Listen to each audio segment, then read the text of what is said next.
All right, we have Coach Steve Garland here with us. The first day of the NCAA championships are complete. 5 UVA guys have advanced. Steve, just talk about your first day. Obviously, some highs and lows that come with the nature of this event.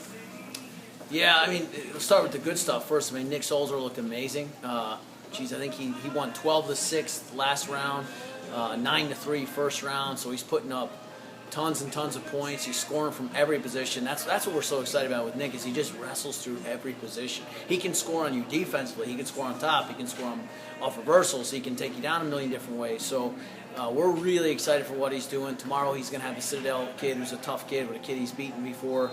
We got to stay focused and keep wrestling the exact same thing way he's wrestling. Don't change anything, and take it one match at a time. So we're really excited about him. The downs were, this could have been one of the biggest rounds of program history, and we just missed it. You know, I mean, Blaze lost in overtime to the 7th seed. Awesome match, and didn't get the takedown in overtime, and that match could have been a coin flip. I think could have went either way. They could wrestle 10 times, and that kid's a real stud, but so is our guy, and it could have go either way anytime. Gus Seiko wrestled Niebert from Tech, who he's beaten before this year.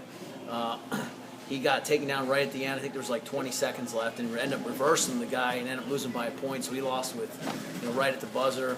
That one, again, we thought could go the other way, but the kid was smart, and the kid did the right things of shutting down Gus's underhook. And but it hurts because we could have had 49, 57, 65 right in a row, and then.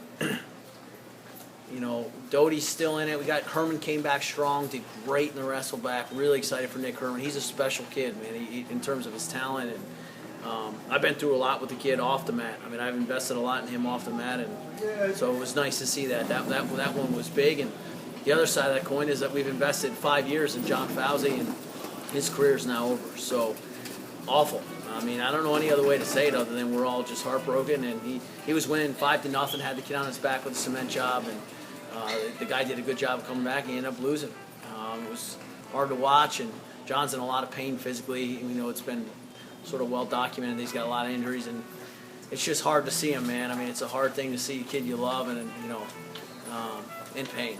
So I don't know what to even say more about that. And Zach Nye just lost an absolute heartbreaker. He came back and beat Blake Roseholt from Oklahoma State, who's been nationally ranked all year. It was a great win for him.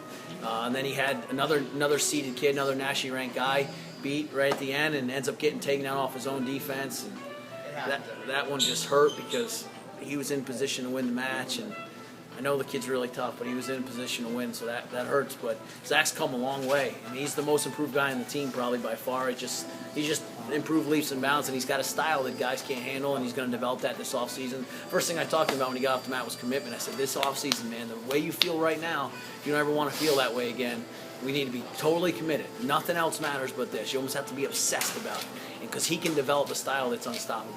And so we're excited for his upside. But tomorrow's the day. I mean, tomorrow's the day. It's okay, my back's against the wall. What am I going to do about it? So we need to come together as a group and make sure that we make this tournament the memorable one that we intended on being when we came in. Great. Thanks, Steve.